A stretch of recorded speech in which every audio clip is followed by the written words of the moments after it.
Today is Monday, February 8th, 2021. Coming up on Roland Martin Unfiltered, we'll show you a heated discussion between Congressman Hakeem Jeffries and new Congressman Owens. He's black from Utah.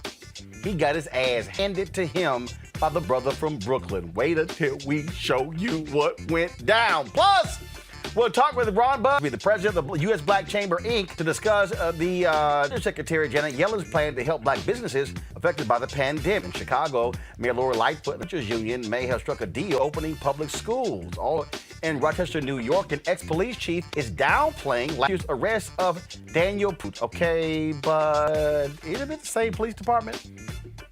Will they pepper spray the black girl? Yeah, okay. And Secretary Lloyd Austin has signed a memo to extremism within the armed forces. Ooh, Fox News is not happy. And the Maryland Senate has passed a $1 billion measure to a lawsuit brought by 4 Maryland HBCUs. We'll talk with the head of the Maryland Black Caucus. Plus, we'll speak with two about a health disease, how it's impacting the black community. Plus, we'll remember life and legacy of heavyweight champion Leon and James Brown's MC, Danny Ray. Folks, it's time to bring the fun. Roland Martin Unfiltered. Let's go. He's got it. Whatever the miss, he's on it. Whatever it is, he's got the scoop, the fact, the find. And when it breaks, he's right on time and it's rolling. Best believe he's knowing. Putting it down from sports to news to politics. With entertainment just for kicks, he's rolling. It's on go, y'all. It's Roland Martin,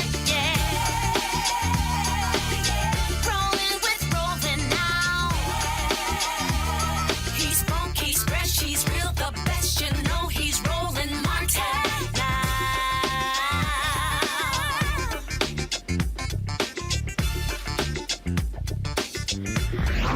Martin.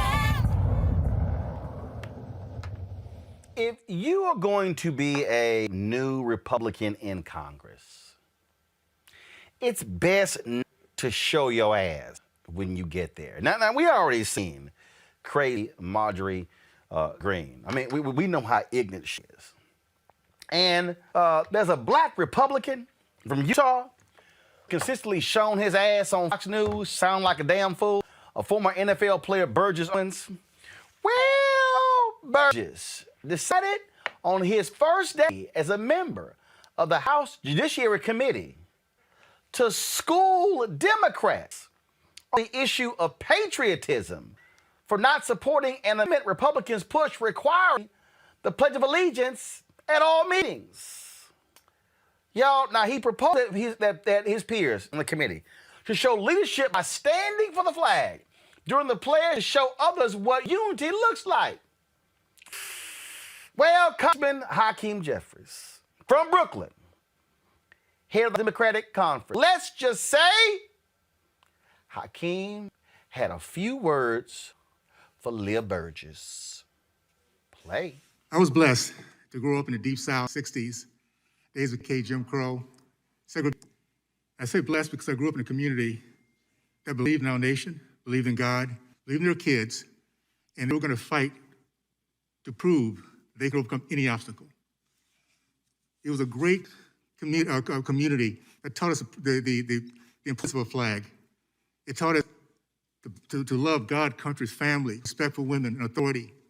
And you know the results of that many of you don't know about? In 1960, it was a black community that led our country to growth in the middle class.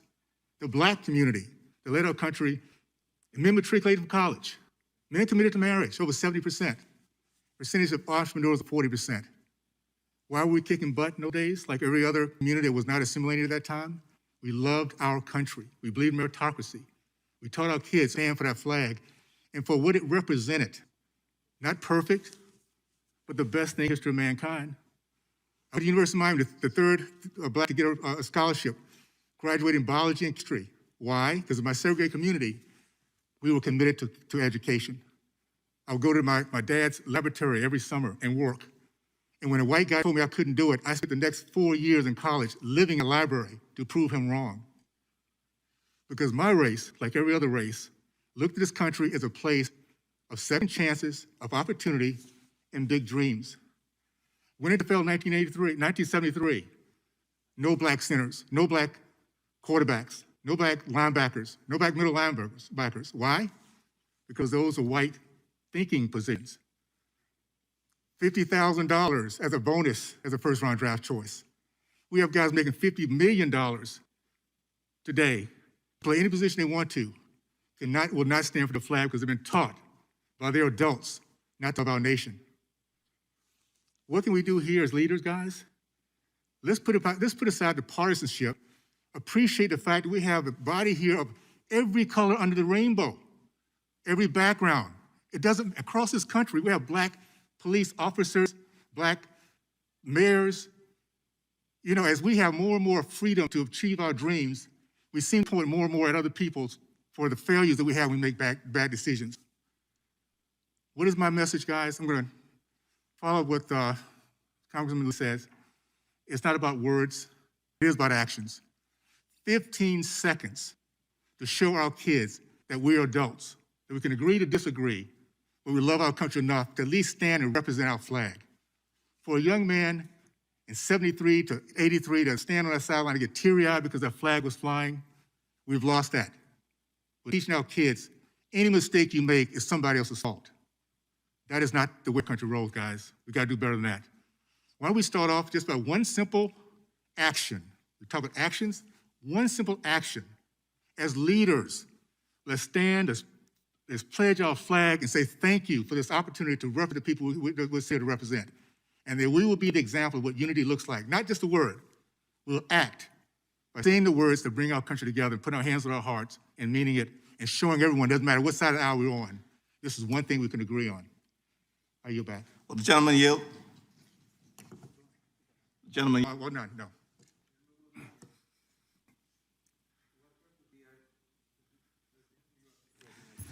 Oh, I thank the chair for this opportunity. Strike the last word. I was hoping to engage with the new distinguished gentleman from Utah as he sat here lecturing us about patriotism, and I was just going to ask him how he voted after a violent mob attacked the Capitol to hunt down members of Congress, to hang Mike Pence, to assassinate Nancy Pelosi, to stop us from undertaking our constitutional responsibilities as part of the peaceful transfer of power. More than 100 officers seriously injured, brain injuries, head trauma. One officer lost 3 fingers. Another officer, because of an assault on him, is likely to be blind. Officer Sicknick died. Blood was spilled. 2 other officers are no longer with us. And you want to sit here and lecture us about patriotism? When you voted to object to an election that you know Joe Biden won and perpetrated the big lie? I look forward to working with you. We worked with Donald Trump on criminal justice reform, the First Step Act.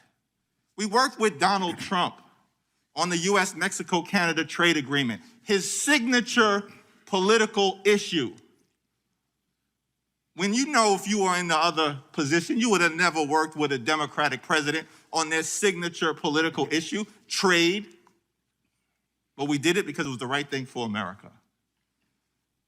So we're going to work with Republicans whenever and wherever possible. We did it with Donald Trump.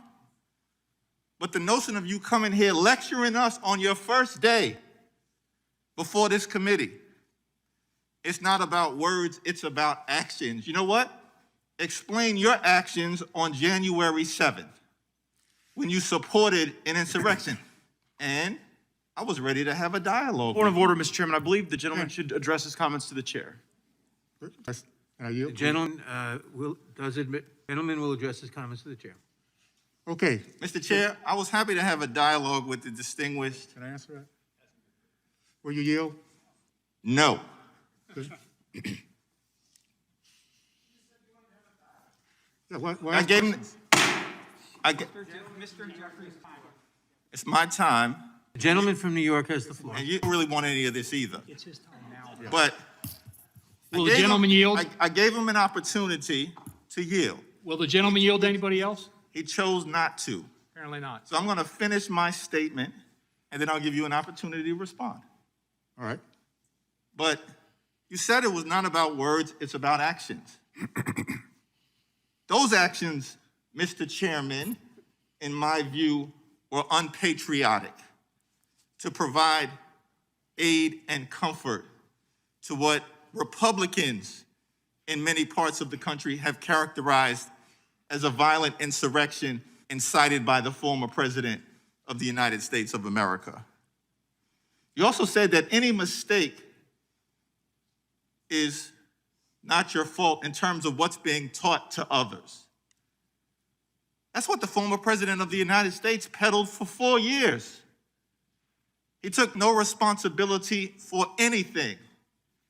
And Mr. Chairman, there's some members on the other side of the aisle, including perhaps former NFL players, who defended that kind of irresponsible behavior. So it's just hard to be lectured here, given the actions that have been taken.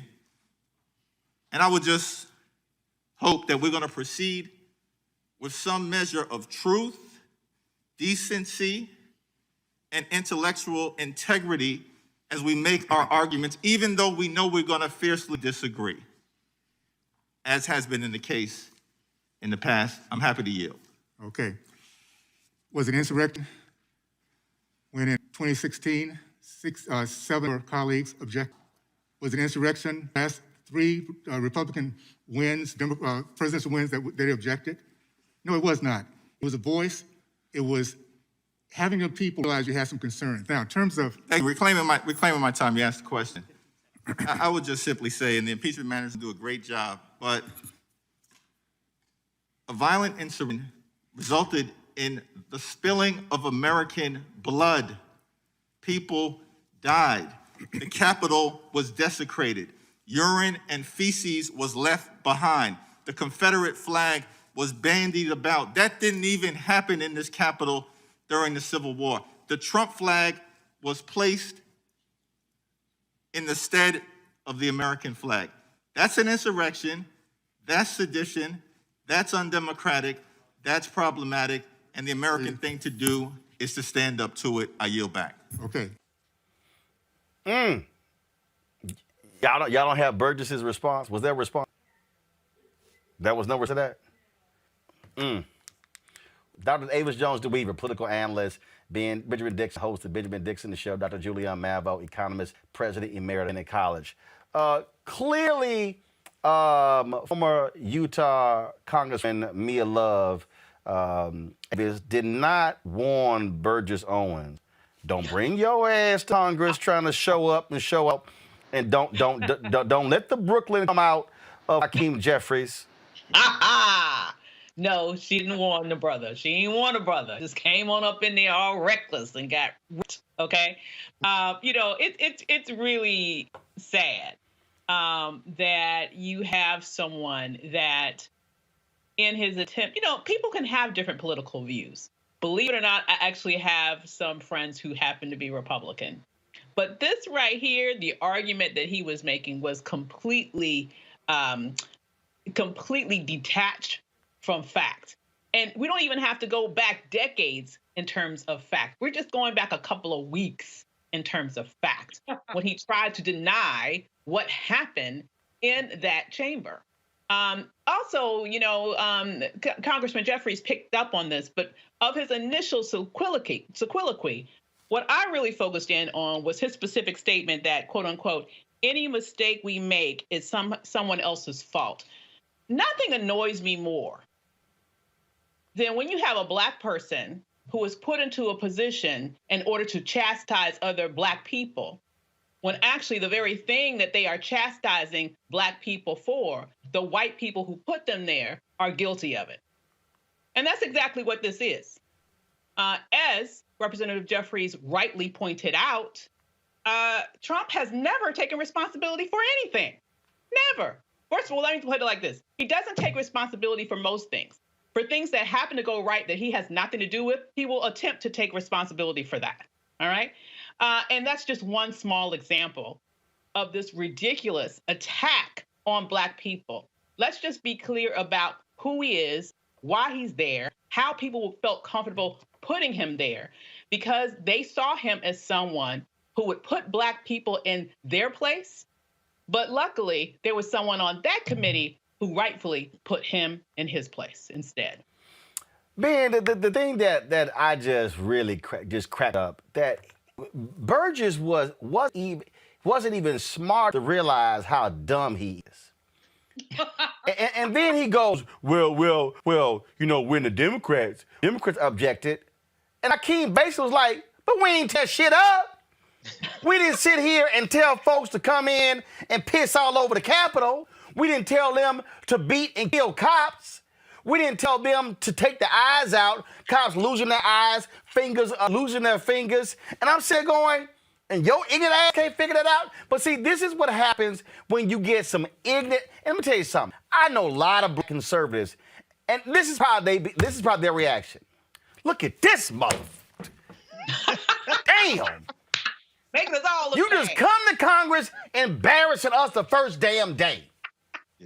Roland, this is what happens. Hold on. Bean, go ahead. No, I was going to say, I think the Dunning-Kruger effect, when someone is so ignorant, they don't realize how ignorant they really are and they speak out of turn.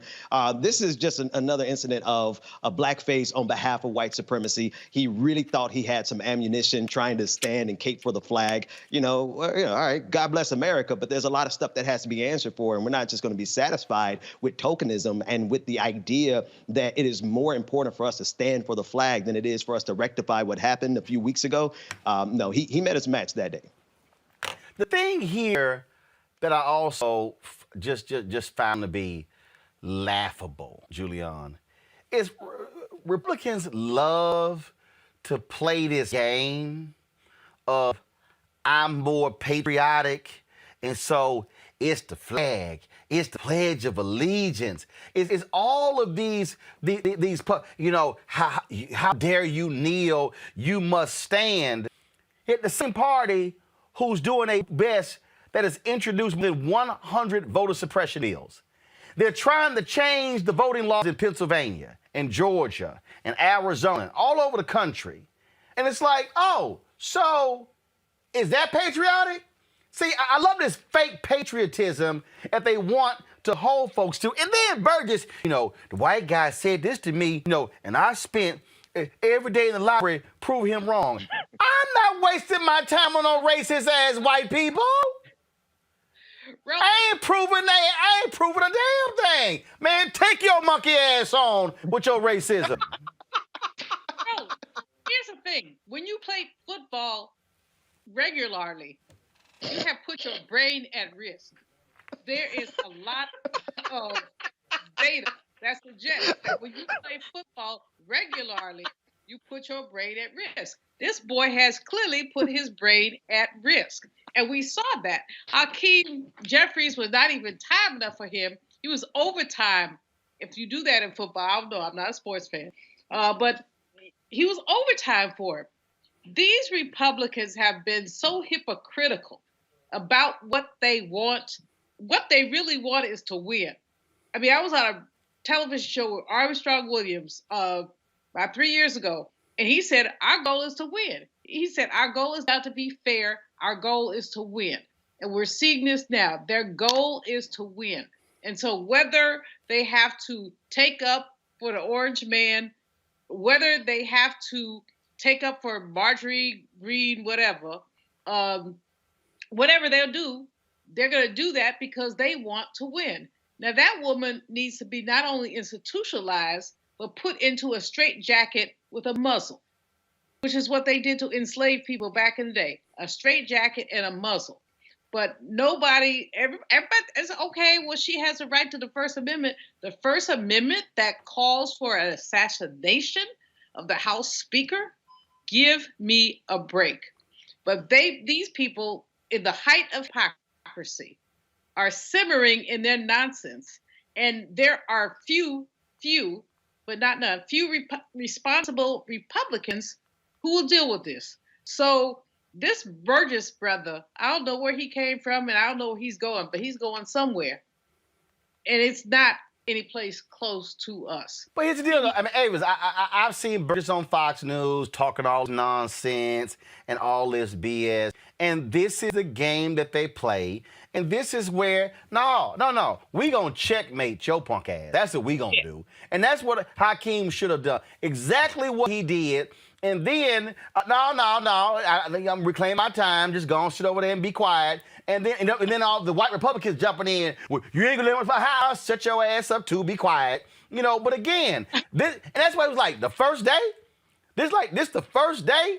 This is the equivalent. First day of school. You show your ass on first day of school. Like you don't even wait till Friday.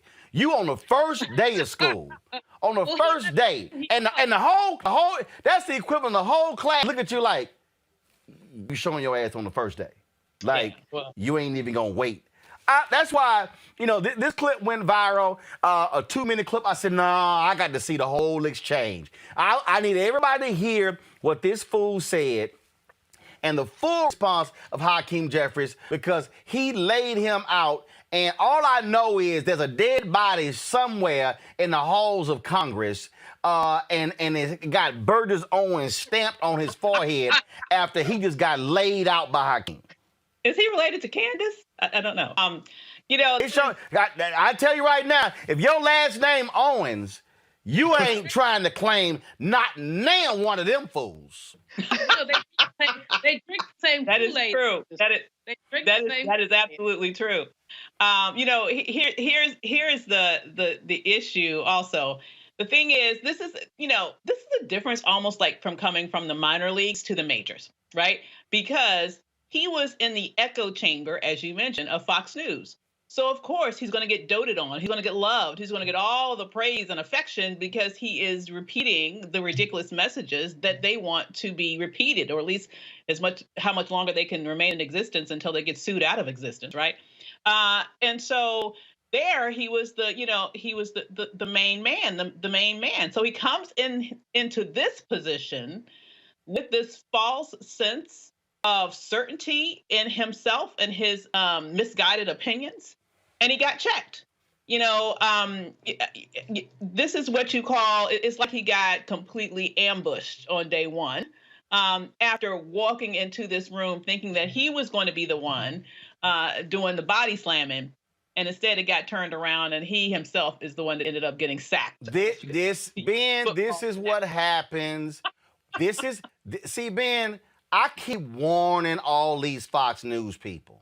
This is what happens when you go on Fox News, where they do affirmation TV, and there's nobody on the other side to check you on your craziness. And so then you figure, oh, I'm right. So then you bring that BS somewhere else, then you get your ass served. Then all of a sudden it's kind of like, damn, what happened? Because you sat over there with them crazy white folks on Fox News, Sean Hannity, Tucker Carlson, all the rest of them, and y'all didn't have anybody else debating. See, there's a reason why they don't call me. There's a reason why. I mean, they don't even, and let me tell you something, they're not calling me. I emailed them. Holla at a brother. Laura, that girl, Libertarian Kennedy, Harris Faulkner, Sean Tucker, they all like, no, that Negro crazy. We ain't go. We know the game they play. Burgess spent too much time going on Fox News, yak, and then Hakeem said, pass me some powder. Let me pimp slap this fool. I didn't realize how hilarious this panel is, and it's so true. Oh, no, Ben, this is a black show. This is a black show. See, you ain't gonna get, ain't no MSNBC, CNN, you ain't gonna get no references to baby powder and pimp slapping and monkey ass. You ain't gonna get that. This is a black show. For my white viewers who love watching the show, they appreciate learning about blackness when they watch this show. Because I'm wearing today's the 95th anniversary of my black high school, Jack Yates in Houston. This is a black show. You know, I have my Vaseline right over here, and I think Hakeem already used some, and I think Burgess is going to need a little bit more, because the honest truth is that echo chamber of Fox News really is, for the last 4 years, they've been serving an audience of one, and that's Donald Trump. And I think Republicans have missed the pendulum swing, right? Like, we're not playing around with white supremacy anymore. White supremacy marched up those steps of the Capitol on January 6th and challenged American democracy, period. And so anyone who's still lingering with this idea that they could ride Donald Trump's coattails to some modicum of success, they're sorely missing out on the reality. And if they're listening or appearing on Fox News, that's even more reason why he's completely clueless to the fact that it wasn't acceptable before the insurrection. It certainly isn't acceptable to kowtow and to be beholden to white supremacy after we've seen how dangerous white supremacy is, not only to black people, we've known that since 1619, but it's dangerous to America as a whole. Yeah, because the bottom line is this here. Again, you got to check these folks where you can, and that's what we all about. Now, when I talk about this Black show, we also focus on when it comes to black folks getting the money. And so one of the things you've been me talk about a lot on this show, and of course we still are talking, is the notion of hashtag money, hashtag economic justice. And then white America loves for us, they got no, I'm just letting you know, white America really has no problem for us talking about mass incarceration and criminal justice reform and social justice. But when you get to the money, then it all changes. See, I told y'all last, they didn't have a problem with Dr. King when he was talking voting rights. When he was talking about housing, he was talking about going to parks and restrooms and riding buses. Actually, they did have a problem with housing because they filibustered that for 2 years. They knew that was also dealing with wealth. But Dr. King started talking about the money. That's when there was a problem. Friday, Vice President Kamala Harris and Treasury Secretary Janet Yellen held a virtual discussion, the U.S. Black Chamber, and we live streamed right here on our Roland Unfiltered platforms. You can see the full discussion. It's about going to our YouTube channel. As a part of the conversation, they talked about the American Rescue Plan and how it could help black business. Both Yellen and Harris confirmed will be aid and support for black businesses who have suffered far worse than their white counterparts during this crisis. Now, 2.6 million black-owned businesses in America prior to COVID. Some reports say we lost 40% of black business. Y'all, do the math. That's more than 1 million. Now, keep in mind, of the 2.6 million black-owned businesses we had prior to COVID, 2.5 million only had one employee. They were doing an average revenue of $50,000. So let's talk about this with Ron Busby. He's the president of the U.S. Black Chambers, Inc. Glad to have you here on.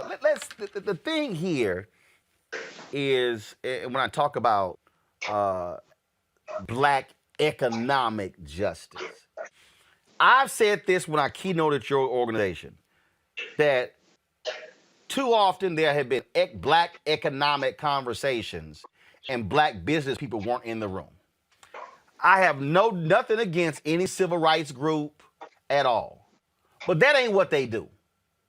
If you're gonna talk about black economics, you should be talking to black people who literally own businesses, who are the ones dealing with that very subject.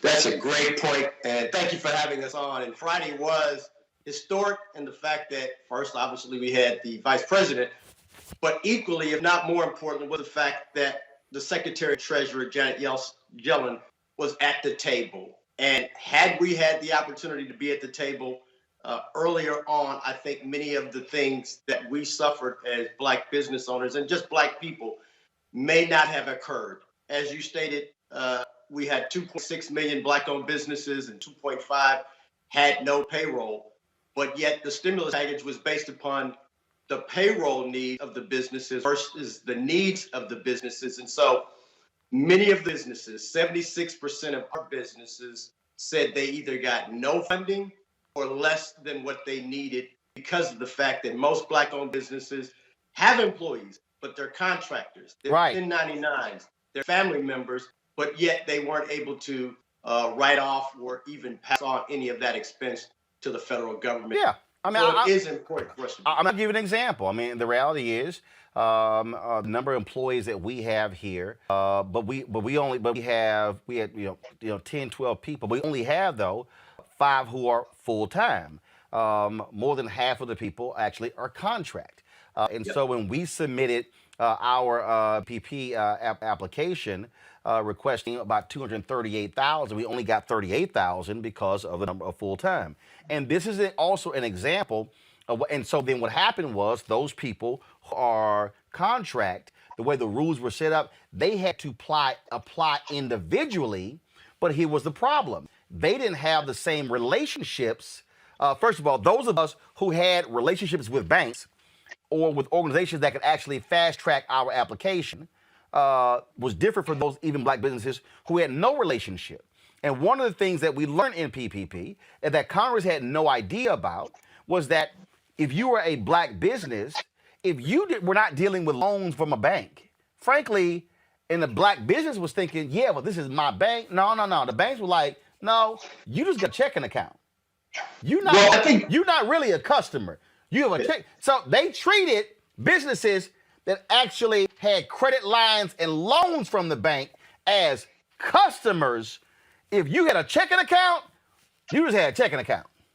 Well, the problem was the banks got paid based upon the size of the loan. If the average black-owned business stated was $54,000 in annualized revenue, and the first round of PPP, the average size loan was $150,000, we were never going to be a good loan. Even the second round, the average size loan was $75,000.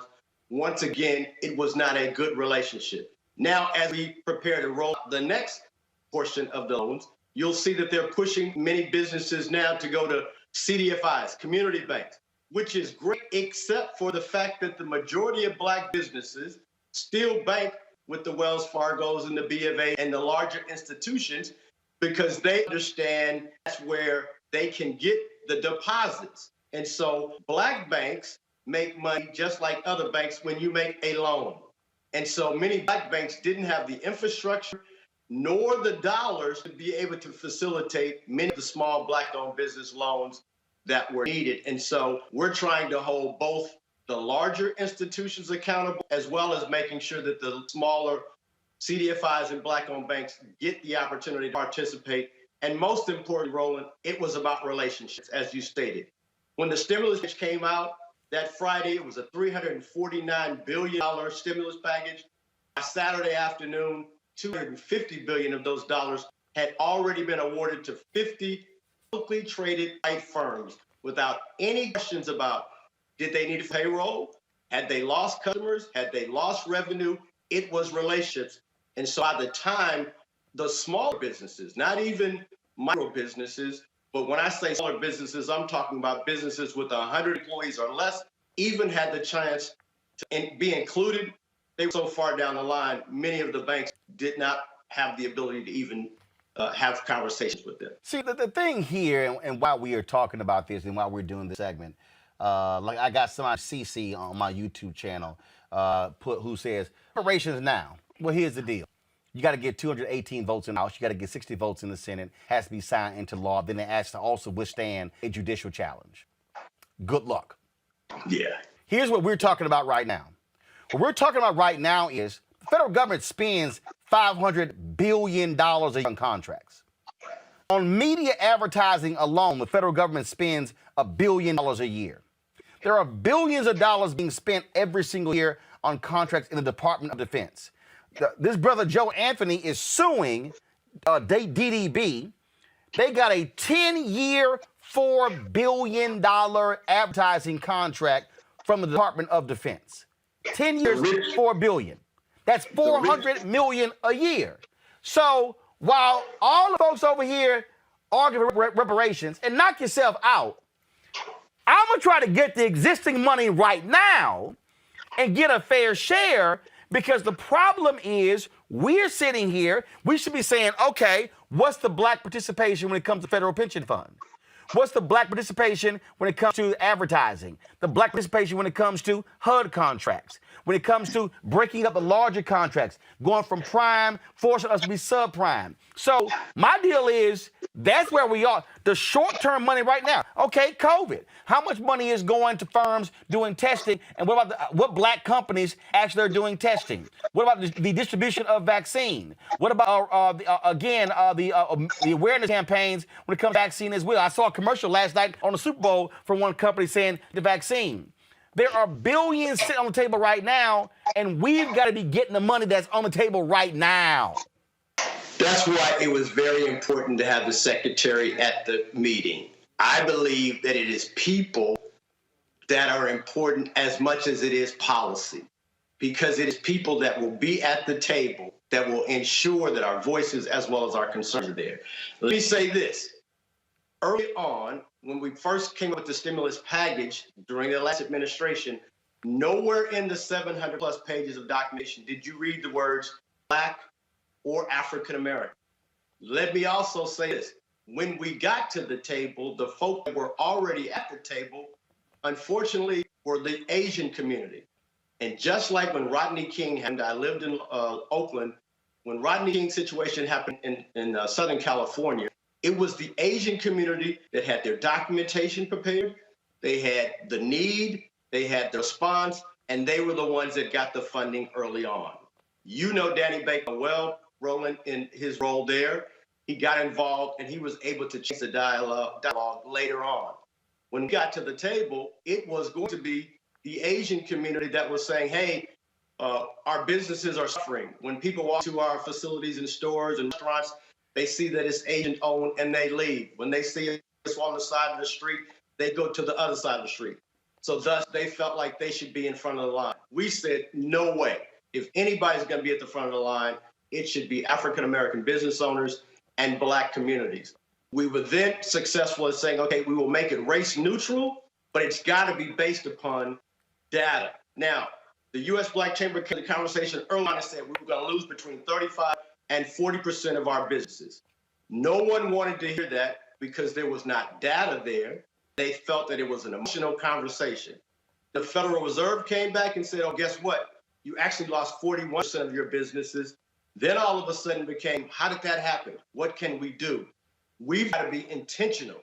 We can no longer allow the federal government or anyone else to create solutions around diversity and inclusion, around minority participation. Roland, this is a Black show, and I love you for that, because this ain't a Black and brown conversation or a minority issue. This is a Black issue, and there need to be Black programs and Black accountability. And that was what the whole intention of Friday was, to lay out the concerns of Black businesses as well as the solutions of Black businesses and making sure that this administration was going to be held accountable. But Ron, we also got to explain to Black people, all these people out here that, I love it when they love playing this clip where Kamala says, I'm not going to do anything that's specifically for Black people, because they can't.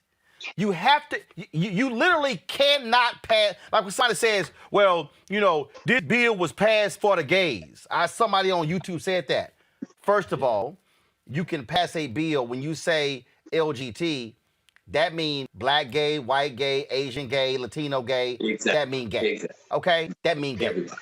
You cannot pass a race-specific bill. All y'all folks who be saying all this nonsense because y'all listen to too many other Black people who yap their mouth on Instagram, Facebook, and YouTube, who will not tell you what the federal law is, how the Supreme Court has already ruled, which is why policymakers have to craft language that actually go to affected groups or disaffected groups at disproportionately us. So, perfect example, we have died at a disproportionate rate due to COVID.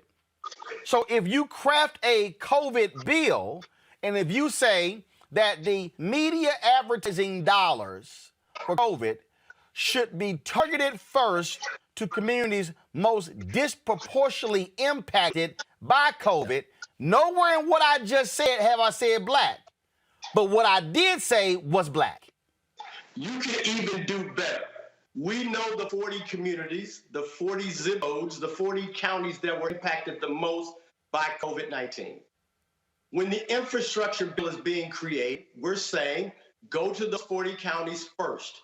We know that those 40 counties consist of predominantly black communities. So then we know that it's targeted for those zip codes. Secondly, we can say that the contractors need to be housed within those zip codes. So we now know that black contractors have the opportunity to participate in the infrastructure bill. The third leg of that is we can now say to those contractors that are being awarded those contracts that you need to hire from within the zip code in which the infrastructure is being created. So now we've attached the city or the state, more than likely the city. We've attached contractors, more than likely black, and we've attached the employee base, which is more than likely also going to be African Americans. That portion we can do and it not be race-based, but geography as well as need. And so, what is your plan? Clearly, you have an administration. First of all, I'm gonna get that in a second. Also, explain to the folk, because again, I walk people through this. We talk about contracts. The Trump folk moved back to the old way of doing business with Reagan, with typical Republicans, and that is what they did was they stopped. They bundled contracts. And so that meant that if you try to fight for a contract, compete for one, you were competing for $100 million contract versus competing for a $10 or $20 million contract. And so that froze people out. Also, didn't the Trump people also stop tracking? Yeah, I was going to say, more importantly than that is there has been no transparency in the last 4 years of who's been awarded contracts, how much, and what the diversity. In the previous administration, we've always known that NBA had a goal of 23%. The last 4 years of the Obama administration, they exceeded that to the tune of around 27%. As soon as this Trump administration came in play, they no longer had transparency there, so there was no accountability. We could not see who was being awarded contracts or who was losing contracts. We don't know what the contracts were paying. We do know that during his administration, the richest man in the world was Elon Musk, and he got there through federal government contracts. So we wait a minute. Donald Trump's daddy. Donald Trump's daddy's financial, Donald Trump's money is a result of federal housing contracts. His daddy was a billionaire because of federal contracts exclusively. Yeah, so Donald Trump understands the federal government very, very well. So there were some things that we were successful, and I hate to say it, but under his administration. There's a program under the SBA called the 8A program, the number 8, the letter A. And it was created for black firms back under a Republican administration in the 70s to allow minority, particularly black firms to be able to compete for set-aside contracts through the federal government. I participated in the program, and literally you were bidding on contracts in the millions of dollars, but you were only competing against other firms that were in. It's difficult to get in. It should be, but it allowed you to grow your firm very quickly. The challenge was it wasn't really able to create generational wealth because it was 9 years. The Native American program is a lifetime program. Once you get in, you're in for the rest of your life. For the rest of us, we're in for 9 years, and then you graduate. If you look at black enterprise today, there are always firms that are there a good 7, 8, 9 years, and then after that, they fall off the map because many of them were doing government contracts, and then when the program is expired during their 9 years, they have to retire or they have to move on to doing just regular federal contracts. Which is one of the reasons why what I have been saying to black companies, you must prepare yourself for that. And there needs to be, I remember I spoke to the Department of Transportation. I'm going to put my panels, so let's get them ready, folks. I spoke to the Department of Transportation, and I gave a speech. This was under Secretary Ray LaHood under Obama. Ray LaHood, yep. And I talked about joint ventures. I talked about mergers and acquisitions. And I had a black woman who came up to me, and she said, for the last 2 years, my business partner and I have been preparing our company to sell. We've been preparing to sell. She said, it never dawned on us to go and buy. She said, after your speech, I immediately said to my partner, stop what we're doing. Let's now go in acquisition mode. So if we know there's a limit there, what should be happening, which requires black people to learn how to say, if I own 49 or 50 of 100 million, that's better than me owning 100 of 20 million. We then got to be able to say, look, you got to graduate, I got to graduate. We actually merge our firms. We now are a much larger company, which means we now can compete for larger deals, and we're not out here trying to scrap. Unfortunately, we see very little merger and acquisition deals among black businesses because we're operating in silos, and I've been saying that in black media. I didn't launch this damn show myself. I went to every major black media company, Urban One, Enterprise, Essence, Byron Allen, went to all of them. Nobody wanted to partner. So, Roland, my story is I was in the 8A program. I got to a large scale number. We're doing about 7 million. I read a book by Reginald Lewis, Why Should White Guys Have All the Fun? I saw he got there through acquisitions. I then spent 6 months. I bought my next firm. It was about 7 million. We were the largest black janitorial firm in the country because of acquisitions. This is the perfect time. We have lost 1% of our businesses, but that means that we cannot afford to lose the revenue in our communities. Many businesses, up to 47% says that they close within the next 60 to 90 days if they don't get some additional funding. And so for us, we're telling black firms now, let's look at doing joint ventures, mergers, and where it makes sense, acquisitions, so that we can continue to grow our communities and keep them in our communities as well. Julian Mavo, you're an economist. This issue, again, and look, I got some people, they're sitting here on YouTube. Look, you have been involved in the battle for reparations for a very long time, but that's a battle that's ongoing. When I'm trying to explain to folks, we got to go after the existing money right now. That means we've got to utilize our collective power. That means that we've got to have black organizations that are applying pressure, issuing public statements, calling folks to task, because we can go down the line. If we're getting 51 million out of $1 billion in media advertising, that's 1%. Then we get 1% over here in defense and 1% over here. Hell, you ain't gonna never be able to really grow. We've got to be saying, no. We need 15%, 20%, going after that. And here's the deal. If I ask for 20 and I get 10, hell, that's still 9 more than 1. You know, Roland, there are two things going on here. Number one, it's both and. Reparations is a just cause. And, you know, I'm on NARC, the National African American Reparations Commission, and we believe that reparations is just cause. At the same time, there's something called good public policy that is separate and distinct from reparations. What do I mean by that? It is good public policy to make sure that African Americans have a foot in the game. It's good public policy. If we're 13.4% of the population, for us to have 13.4% of the contracts. Everything that you and Brother Busby have said make a lot of sense in terms of how the contracting pile is divided and who gets it. But that's very separate and distinct from reparations. See, there are people who believe, okay, well, we'll give you a few more percent of government contracts as reparations. No, it ain't.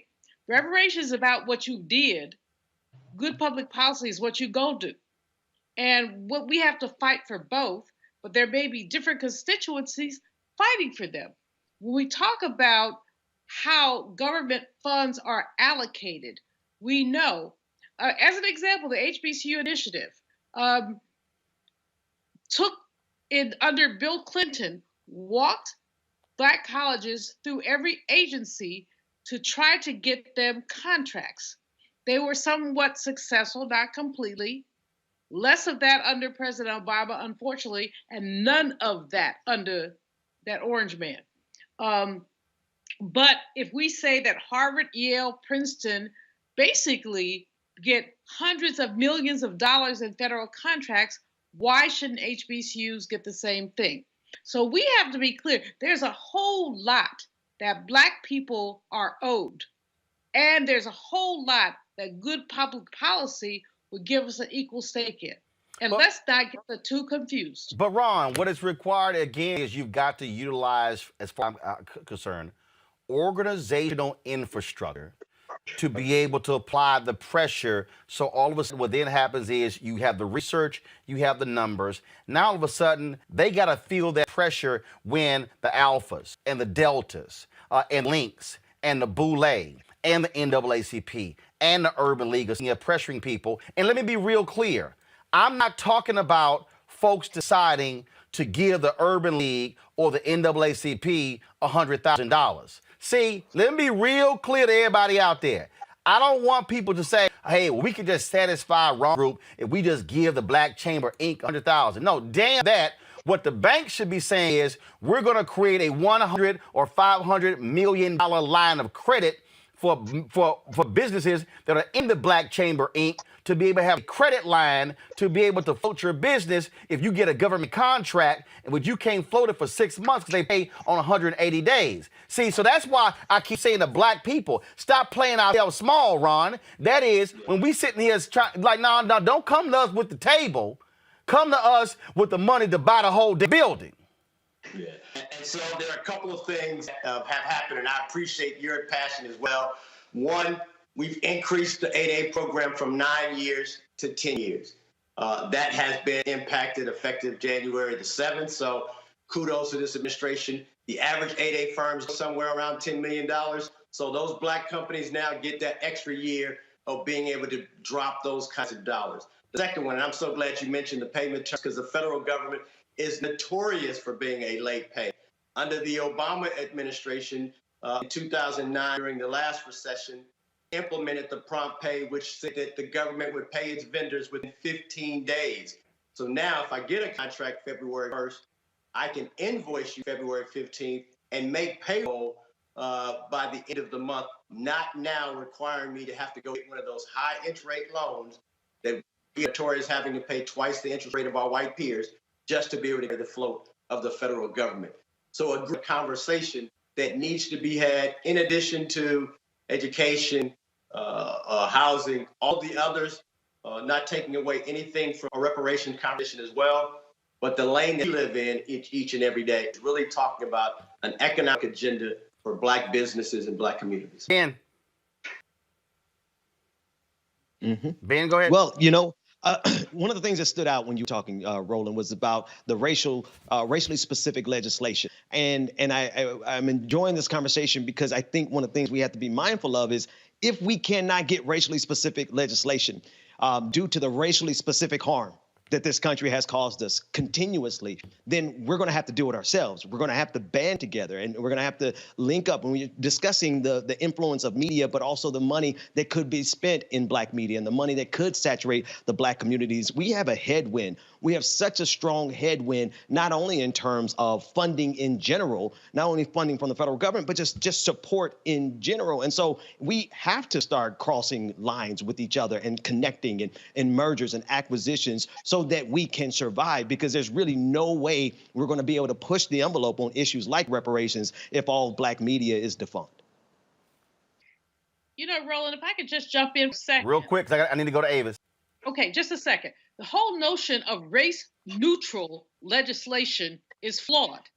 We don't have race-neutral lives. And so when folks talk about race neutrality, what they're talking about is discrimination. That's all. But the reality is, Avis, we're dealt a hand. And look, and bottom line is, it would be nice if, again, Democrats had from the Supreme Court, Republicans now have a 63 majority. That's under the three branches of government. If you don't have courts, then they are the ones who interpret the rules and the laws. Avis, go ahead. Absolutely. And hopefully we'll take another look at that to see what we can do to potentially expand the court to put things right. But let me just also say I'm really enjoying this conversation around what are some solutions. Because the fact that we have lost 40% or more of Black businesses is completely, it is just horrible. It is tragic. It is sad. And so I'm very interested in this conversation around the acquisitions piece and how that can maybe help some of these people who have businesses that are on the brink in that 30 to 60 day period, but maybe those business owners could get a lump sum, or maybe they can be acquired and stay on in some sort of acting role. So my question really that I'd like to raise here is, how is there anything that's being put in place? And maybe this is your organization, but how are we connecting the two? I'm sure that there are lots of business owners out here who are in a moment where they would like to be considered at least to have that as an option to potentially have their organization acquired rather than completely losing everything and having to start from ground zero.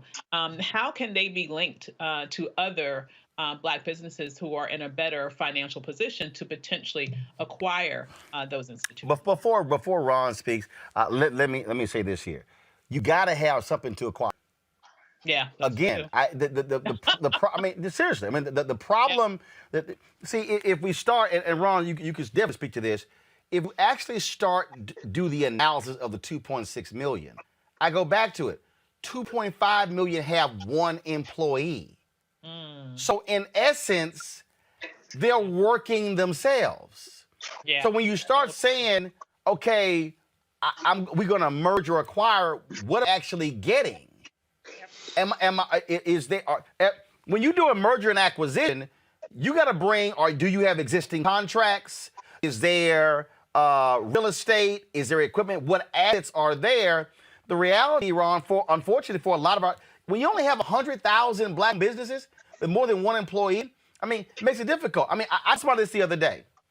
When we launched this show on September 4th, 2018, 7 people. On day one, we were in the top 5% of all Black businesses in America. Yeah. On day one. We finished year one, we generated some $600,000 in revenue.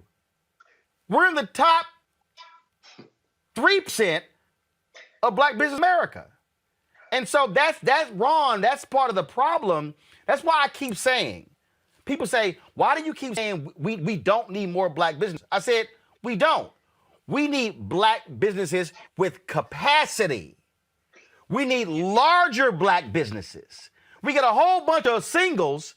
I need more with 10, 20, 30, 50 employees, and then revenue that's 5, 10, 15, 20, 100 million. If we keep got singles, then when COVID hits, we're susceptible because we got nothing to sustain ourselves, and 41% get wiped away. Ron, go ahead. Final comment. A couple of things. One, for those firms that are in need, that are looking to get support, we're looking to merge, looking to acquire, onboard your firm at byblack.us, byblack.us. So that's where you can find out about other companies that are looking to do the same thing. Secondly, there are funds that are available.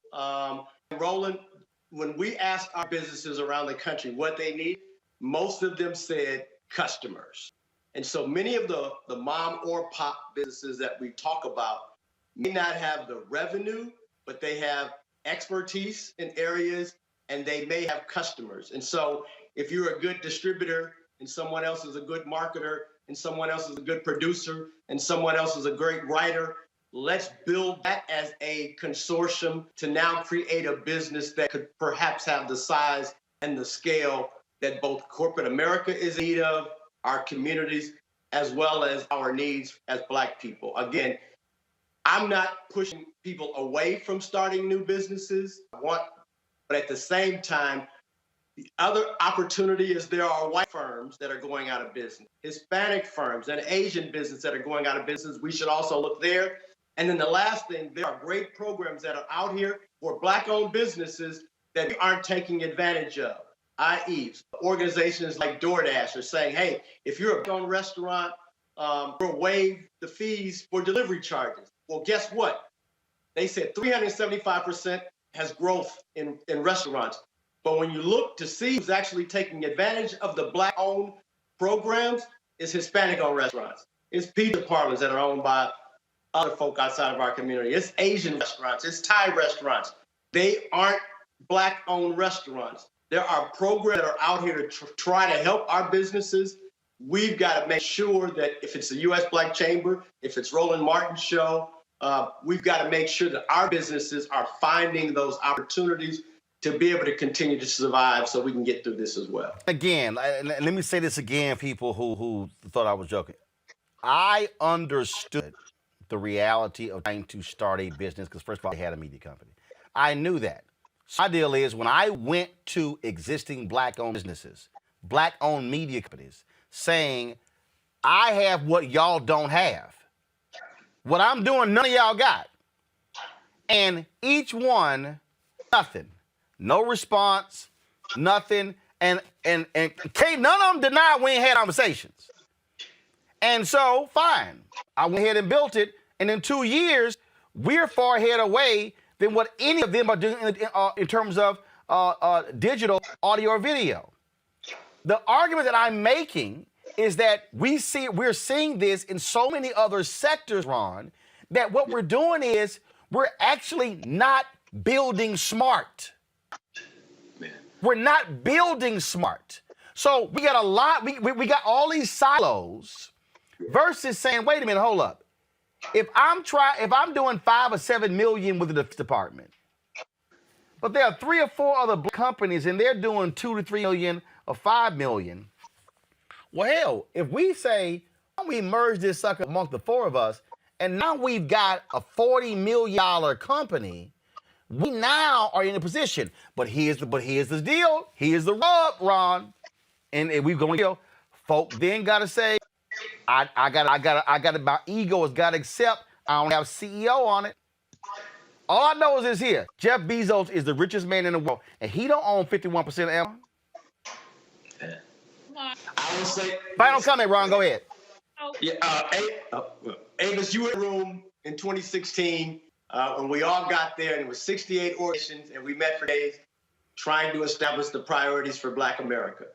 Yes, and we came out with 68 priorities. And the U.S. Black Chamber said, I don't want to be involved in that because if there's that, 68 priorities is not a priority. Precisely. The U.S. Black Chamber is in one lane, and that is about business. I'll end with this. The last 4.5, 5 years, you heard a hell of a lot about making America great again. And we say, yes, we Black folk want America to be great as well.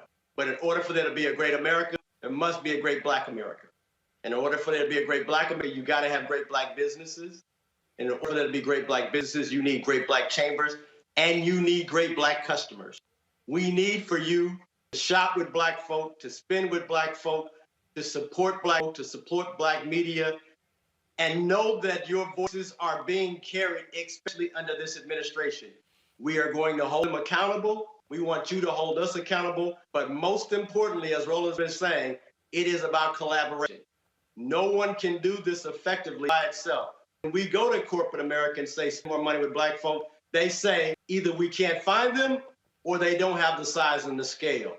We can eliminate these conversations by collaborating with each other, and that's both with nonprofits or businesses, as well as the voices and conversations that are being had across the country. Ron Busby, U.S. Black Chamber, I certainly appreciate it. Thanks a lot.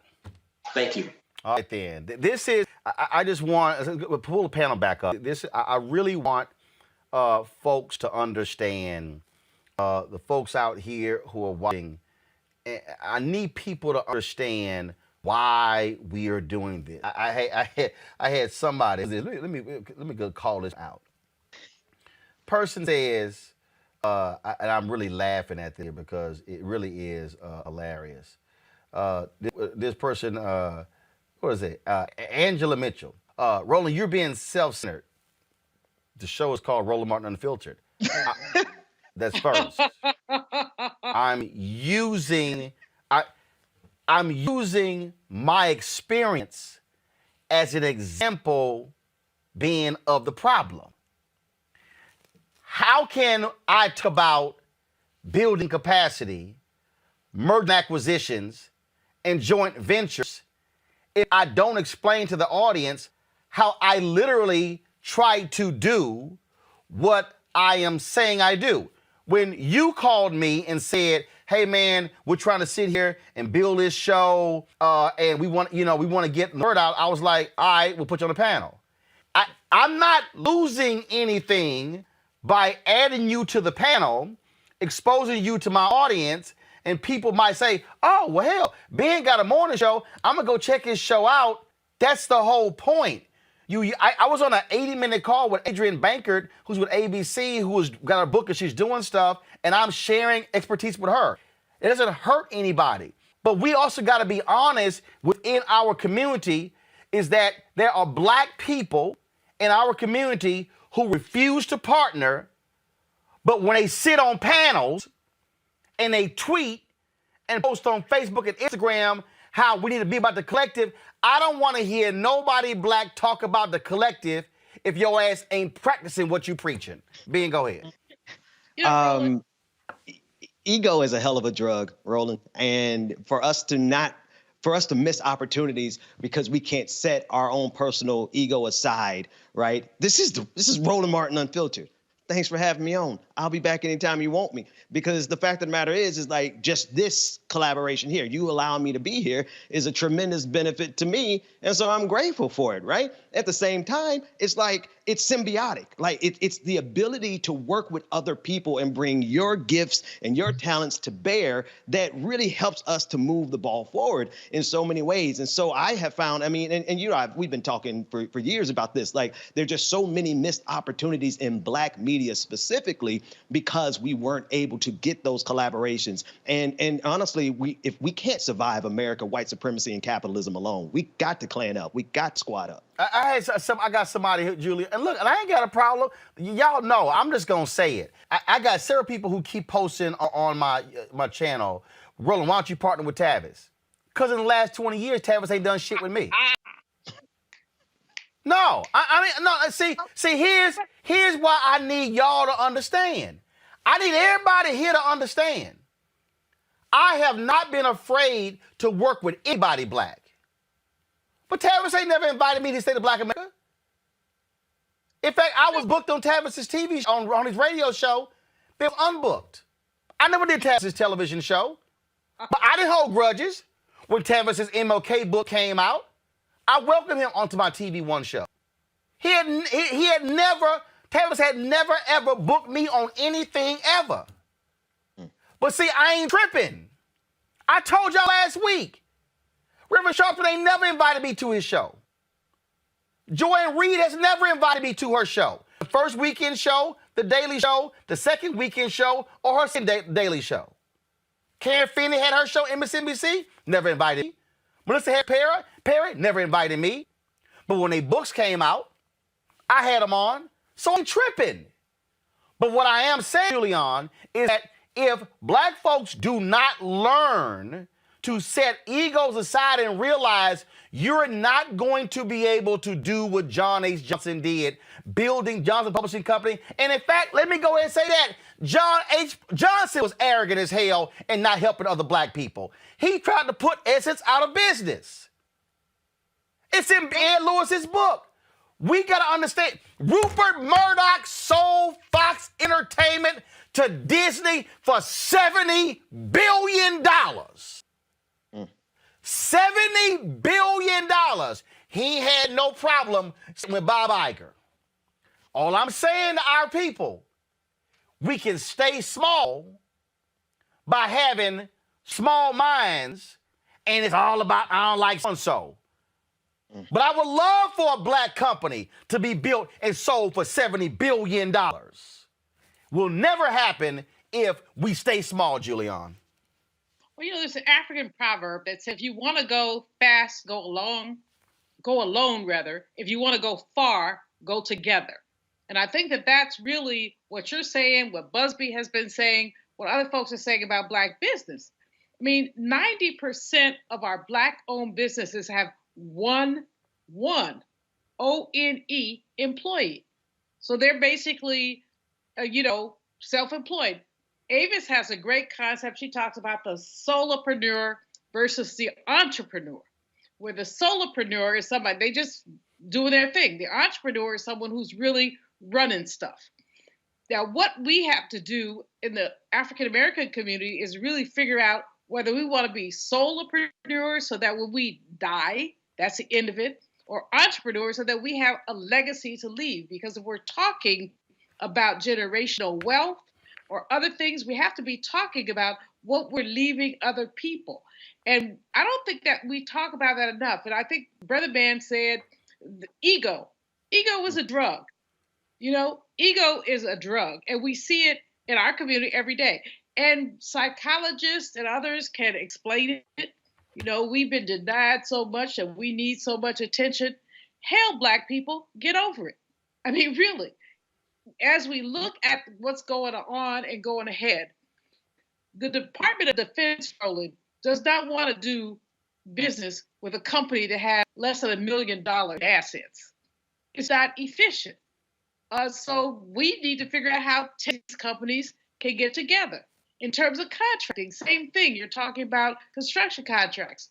Nobody wants to, 10 companies, that's too much administrative costs for a company. So you want to get people to come together. But that's about us. We have to deal with that. But Roland Martin, let me just say this to you. You have done amazing work and need amazing credit for creating an ingenuous platform without the support of the big guys. You've done it yourself. And so kudos to you. Well, here's the deal. I did it because the people responded. And see, and that's what, and look, I told y'all, when I turned TV one down, Alfred Liggett asked to speak to me in his office. This was, I think, March 6, 2018.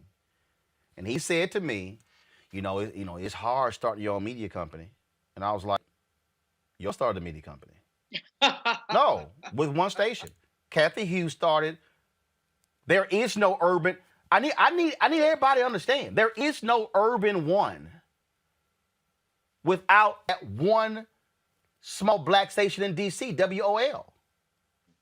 There is no urban one. So you got to start somewhere. I offered. I just need people to understand. I'm not saying stuff to y'all just for the hell of it. I am being as transparent as possible. When I got wind they're trying to cancel News One Now, I sat there and I said, what's our biggest problem? We can't build the audience because we have enough, we're not in enough homes. I then said, how could we stream? We couldn't stream out online. Then there was a show we were doing Dish Nation. I said, well, how are we able to broadcast Dish Nation on T1, but I see Dish Nation on digital? So I went to TV One and I said, I have a solution. Why don't I take over ownership of News One Now, license the show to you, which gets around your cable contracts that allow for you to stream, that allow for you to license content and still be streamed digitally.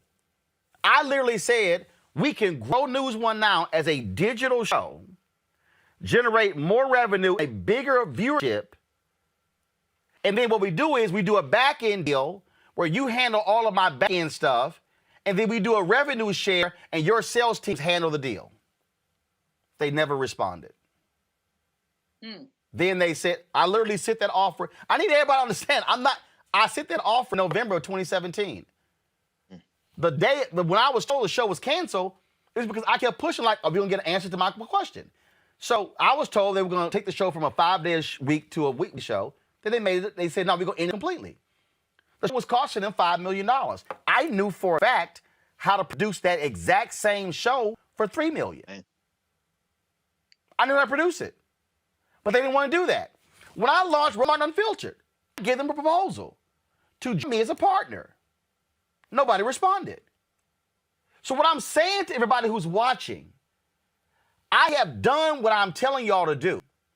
But what I'm saying is, when other folk don't want to do it, then you just go ahead and build. You don't sit here and wait. You don't go, man, it sure be nice. One of the things that we do is we wait for consensus. We go, man, if we can get all the black organizations together, I ain't waiting on everybody. What Ron just say? All them black groups in 2016 came up with 68. You can't do a damn thing with 68. It ain't gonna work. 3 priorities. We have the ability to change the trajectory of Black America, but it is going to require Black America to properly use its assets, to set its ego aside, to learn to work together. And here's the deal. If you don't like somebody, and it's just, and I'm real clear, somebody said, Roland, get Boyce Watkins. Hell no. Boyce Watkins would never be on this show, ever. Lord. Oh, No. I'm trying to explain to y'all. But Boyce knows why he's never going to be on this show. See, so I'm real clear. It ain't going to work. If I'm not going to work with you, I'm going to tell you why I'm not going to work with you. But what we better understand is we will never be able to build successful black businesses if all of us are living in silos. It will not work. Coming up next, we're going to talk HBCUs in Maryland. Are they finally there to gain the $500 million or more that's next to Roland Martin Unfiltered? What still impacts and what creates change is when we mobilize. When we say we're not powerless, and if I get with you and you and you, and all of a sudden it's 10, then 20, then 100, then 500, then 2,000, then 5,000, all of a sudden you have mobilized people, that creates that voting power. And then when you throw somebody out, it catches their attention real quick. But not only just that, they have to know what it is that they're standing for. Because if you have friends that talks politics, then of course we're having a decent conversation and I'm being educated at the same time. But if my group of people are not talking about that, then I still don't know. So I can unite with you, and then I'm making sure that you have the voice, but what if you don't have the courage to speak? So you're still getting a group of people together that don't know how to do nothing. What still impacts. For a moment, put aside your fear. Think back to who you were on that first day at the Capitol. You felt the sense of history, patriotism, the majesty of a sacred place, the knowledge that you could make history. Now, your legacy is on the line. You know Trump's mobs the Capitol on his orders, a violent insurrection to hold power. You were saved from assault and death only by providence. You know the blood Trump's mob spilled that day will be on your hands, souls, and legacies if you fail to act. Your defenses of Trump are hollow, cynical, and desperate. We know you're afraid. The vote will be the hardest and most important of your life. Convict Trump. Save America. America is watching. The Lincoln Project is responsible for the content of this advertising. Carl Payne pretended to be Roland Martin. Holla! Hi, I'm Chaley Rose, and you're watching Roland Martin Unfiltered.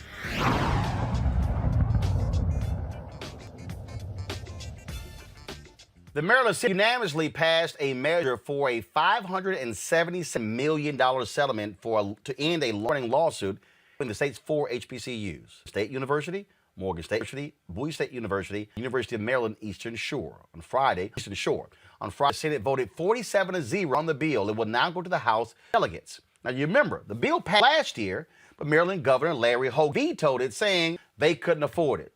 But he didn't veto the bill by the funding for the racetrack in Baltimore. Now, in 2006, a lawsuit filed that alleged Maryland under its 4 HBCUs. Also, basically allowed white institutions in Maryland to duplicate programming at the HBCUs. Well, in 2013, a federal judge, the state violated the Constitution, maintaining a dual and segregated education system. Question is, will the governor veto it again, and will the legislature override his veto? Joining us right now is Delegate Charles Sitnor. Doc, how you doing? Brother, how you doing? I'm doing well, thank you. All right, so I have been covering this story for years. I've had the lead attorneys on, the lawyers committee. I've had Maryland delegates on. We had the rally last year at the state capitol in Annapolis pushing this, galvanizing Black Greeks and others. And so do you think this is finally the year that this is going to not only get passed, but if Hogan vetoes it again, then all of a sudden that we're going to be able to have this bill come into law and the schools get that money? You know, this is the year. I will tell you that in sponsoring Senate Bill 1 and Speaker Jones sponsoring HB 1, we're going to do this. Last week, when the Senate voted, as you noted, 47-0, I believe that sent a very strong message that the governor cannot ignore. You're talking about a bipartisan vote that the Senate had, and I mean it was amazing. Honestly, going into this session, I did not think that we would get another unanimous vote because I saw some of those same arguments being played out in the paper, and we thought that some of our colleagues might get behind the governor's response and not be supportive this year. Thankfully, that's not what happened. What people don't realize is that this has been a problem of Democratic governors and Republican governors. This is not partisan at all. This has been about restoration and what's fair. Hogan drew a line saying, what was it, tops 100 million, nothing more. But even during the lawsuit, during the trial, an expert testified that really the number should have been $2 billion for these HBCUs. And so because of how they were impacted by duplication. And so what he was talking about was 100 million over 10 years shared by 4 HBCUs. Correct. Really, dude? Really? That's 2.5 million a year for each college.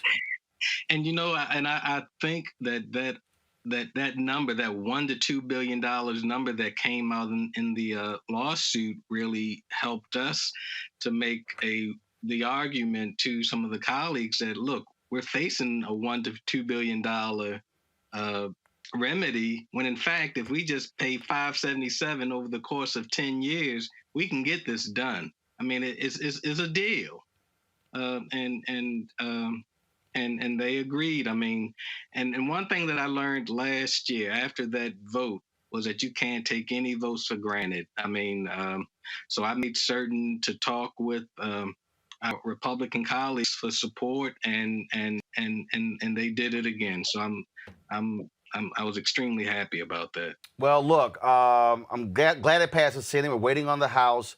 And again, if Governor Hogan and that Lieutenant Governor is Rutherford, Boyd Rutherford, HBCU graduate, who had the audacity to challenge me there was an award ceremony for the Minority Supplier Development Agency there in Maryland, telling me I didn't have my facts together. I was like, well, fine, you're behind on my show. He didn't want to go on the show. I think it's a shame that he has not been a more forceful advocate for HBCUs, considering he graduated from one in Howard University. I understand. And I'll tell you this. So the Senate bill, it is in the House, in appropriations, HB 1 passed appropriations, and I believe it's going to second reader onto the House floor. So it's moving in the right direction. And one of the things that you had noted earlier or questioned, once we get this passed, if the governor does try to veto it again, we're doing this early enough in the session that we won't need a special to override this veto. There you go. All right, then. Delegates, I certainly appreciate it. Keep me abreast of what happens. Will do. Thank you, brother. Thanks a bunch. Appreciate it. This right here, this is what I talk about when I say Black power. Maryland has the largest Black caucus of state in America. One of the things that I said last year when this was going on, I said to them, y'all whole deal should be ain't a damn thing moving through the legislature when we deal with this. Y'all should shut down everything. The reality is this here. The Congressional Black Caucus could do the exact same thing in D.C. The CDC has the largest caucus out of any on the Democratic side. If the CDC says we ain't for it, it ain't moving. I'm glad to see, and that's why this is called HB1. It's the first bill. It's the first bill, and I'm glad they're sitting there doing it. And I think, look, they're going to override. If Hogan vetoes it, they got the votes to override it, and then those black colleges are going to get $577 million. Absolutely. And as you mentioned, this is what Black power looks like. This is why voting matters. This is why voting blocks are important. And so here's the thing, exactly as you've alluded to, we've really got to get to the point of political maturity where we are willing to play hardball. I'm as willing as the next person to, quote unquote, trying to reason with people to an extent that makes sense. But when you're acting like you don't have sense, and that's the end for the reasoning, that's when the reasoning needs to come to an end. And that's when you need to exert power. And so I'm really glad that it looks like they are actually doing this here, because this is a bill and is a debt that is long overdue. And it's about time that it finally gets paid. Again, putting that pressure on is critically important. And one of the things we did, Julian, you, of course, president emerita of Bennett College, when we were last year, when this came up, I sent text messages and emails to every black fraternity and sorority saying, get your members, putting pressure on folk. I said, they need to feel the heat. They need to feel every single chapter. They need to feel every single one of these graduates. This is where one of the things that I've been saying when I talk about this black economic justice is that we have significant black institutions with numbers. We can rattle off organizations. The problem is that our black organizations are so insular that they are not using their power to flex and press folks externally. I said, so if Alpha is only concerned about the walls of Alpha, if Deltas are only concerned about the walls of Delta, if the Sigmas and the Sigma Gamma Rho and Zetas and Iotas and Omegas and Kappas and AKAs, and then the Links, the Guardsmen, the Girlfriends, the Boule, then we start talking about the Kojic, the AME, the CME. We got all these, the Prince Hall Masons, Eastern Star. We got all these groups. I'm arguing they have got to be able to use their power to send a letter to the governor saying, you better move on this. Guess what? We're going to drop 1,000 Masons on the state capitol. We're going to drop 1,000 Deltas, 1,000 AKAs. So I'm like, what's the point of having all of these organizations if we're not using them to advance the interests of black people? Roland, I couldn't agree with you more. I do think some of our organizations are not insular, that we do, I speak for my sorority, we do reach outside our walls. When I was president at Bennett College, our Delta chapters in North Carolina were extraordinarily helpful. There was a couple pieces of legislation that they really weighed in on that we were able to deal with. And I know that the other sororities and fraternities do the same thing. But it's not enough. Here's the deal. Our historically black colleges and universities have been systematically underfunded. When you look at a University of Maryland and you look at a Morgan State, where our brother president there is doing such an amazing job, graduating more black women with PhDs in engineering than any place else. So, you look at that and you look at the results, but you don't see the investment. So our presidents are running from pillar to post to try to raise outside money because the state does not value HBCUs. The $570 million, it's okay. It's okay.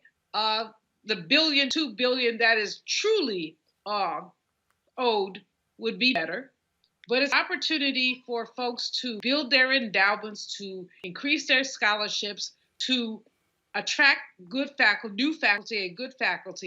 So I'm excited about it. And if Larry Hogan has the temerity to veto this, if he has a nerve to veto this, I hope that folks stomp all over his behind. I had to just stop there. I don't cuss as much as you do, or I do. Yeah, right. But in any case, it's ridiculous. It is ridiculous. And he wants to put himself out there as this bipartisan thing who wants to be president, and you can't support HBCUs? Get your hat, Maryland farmer, and go somewhere.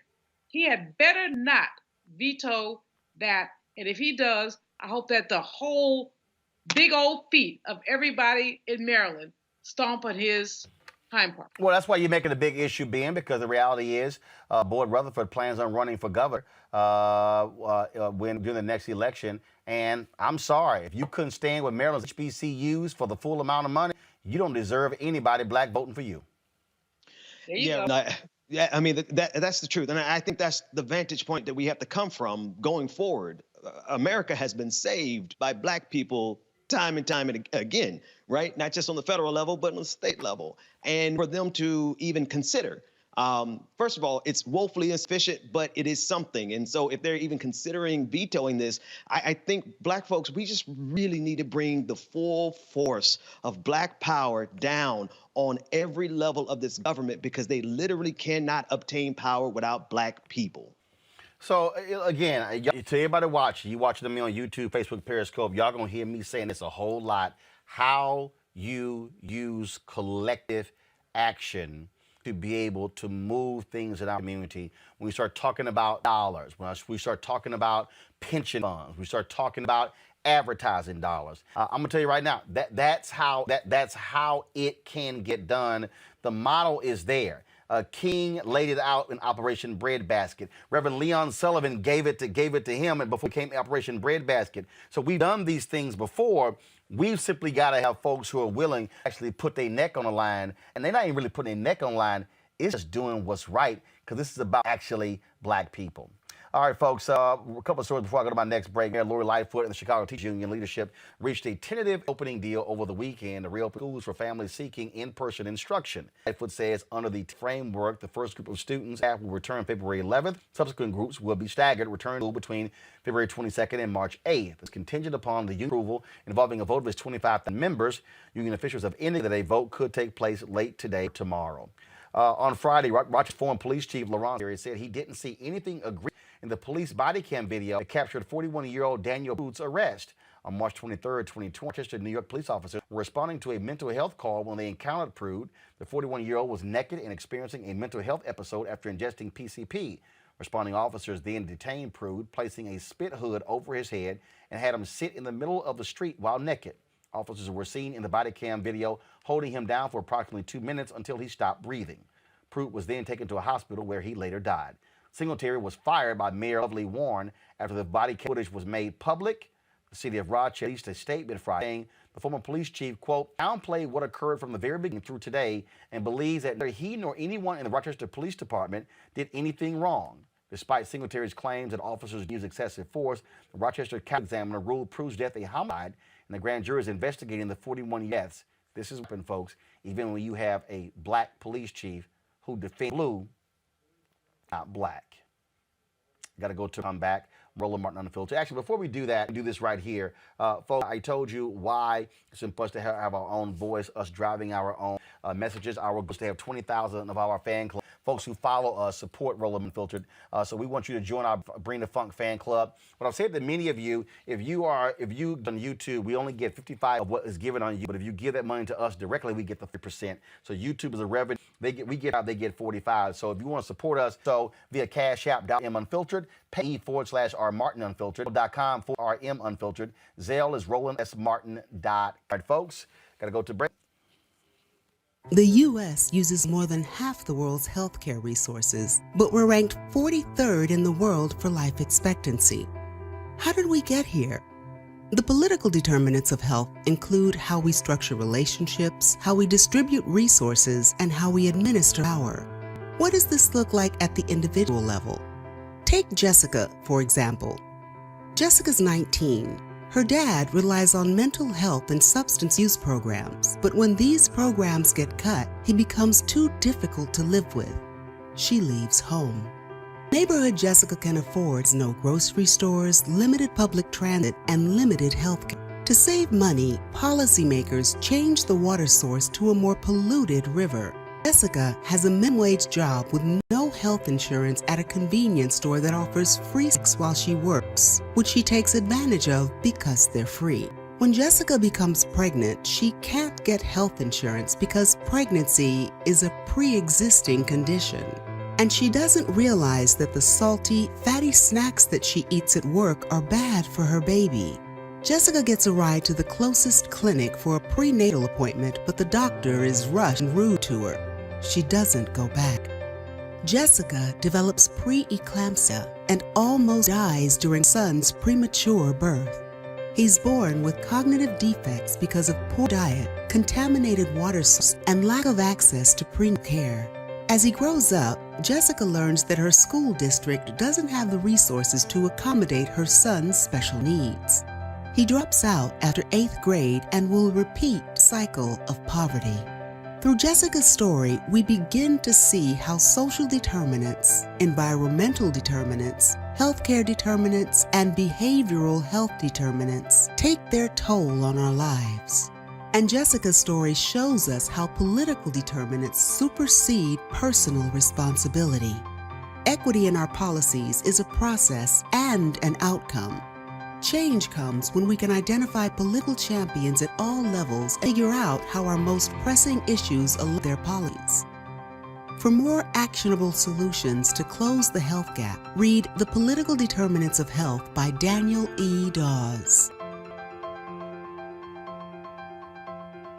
Hi, everybody. This is Jonathan Nelson. Hi, this is Cheryl Lee Ralph, and you are watching Roland Martin, Unfiltered.